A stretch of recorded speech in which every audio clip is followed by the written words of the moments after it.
Atta Halilintar bagi-bagi THR ke karyawan hingga habiskan uang 3 miliar rupiah. Hari Raya Idul Fitri 2022 tinggal menghitung hari. Lebaran Idul Fitri identik dengan pembagian THR kepada keluarga dan orang terdekat. YouTuber Atta Halilintar termasuk selebriti yang mengikuti tradisi tersebut. Suami Aurel Hermansyah mengeluarkan uang hingga miliaran rupiah untuk memberi THR ke karyawan. Atta Halilintar memiliki banyak karyawan yang bekerja dengannya.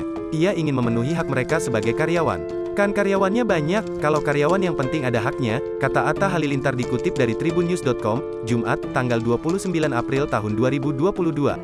Advertisement by Aya Amena ini juga membelikan baju untuk para asisten rumah tangganya.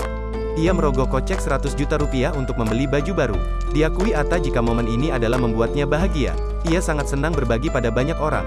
Seneng, bahagianya lebaran bisa bagi-bagi sama banyak orang, karyawan-karyawan, tuturnya. Atta Halilintar mengutamakan berbagi ke yang terdekat terlebih dahulu. Ya kalau kita pengen bagi-bagi ya ke orang terdekat dulu, pungkasnya.